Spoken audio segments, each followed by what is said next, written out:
Scott Lucas is a professor of international politics at Birmingham University. Scott, thank you, as always, for joining us. There's a lot of political capital here to be made by Donald Trump, isn't there? There's a lot that he's trying to make, but there's a lot that he can lose as well. This is a huge medical gamble, first of all. As you heard from your doctors, including Dr. Rani, Trump is using steroids, dexamethasone, to give himself a short-term boost, which is masking his actual condition. So the idea that he has defeated coronavirus after 72 hours, when in fact the full extent of coronavirus we don't find it in patients until 7 to 10 days. That's a gamble. But then you have the political gamble, which is this strongman pose that he's putting up there. Don't be afraid. I may be immune.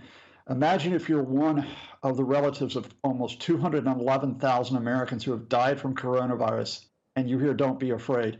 Imagine if you are one of the millions who is suffering from the virus, or who a relative of one of those millions who have suffered, and you hear him say, and you ask, well, where's that emergency treatment? Where can I get it that the president has enjoyed for the past 3 days?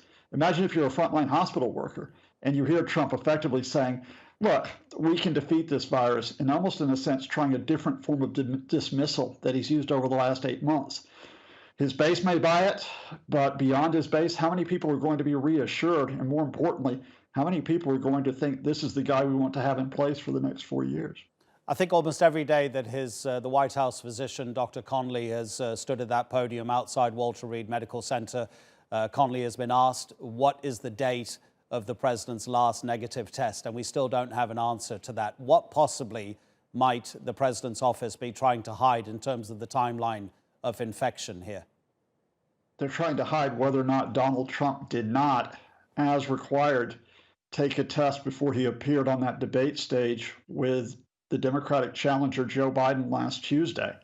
We know that Hope Hicks, Trump's confidant, began feeling ill on a Wednesday night. We know that her test was confirmed on Thursday.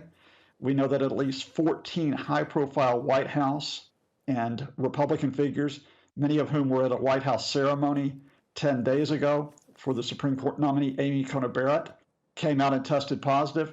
Was Donald Trump already ill when he appeared and could have exposed Joe Biden to the virus last Tuesday? That's what they're trying to hide. On the other side, Scott, what should Joe Biden be concentrating on? Well, Joe Biden actually did it last night. Joe Biden went into Miami, Florida, gave a town hall meeting that was already scheduled. This was an hour after Donald Trump did his photo opportunity, and Biden said, wear a mask. It's your patriotic duty to wear a mask. Be responsible. Be safe. Encourage others to do so. It's a steady as she goes message, which is leadership, responsibility, and decency.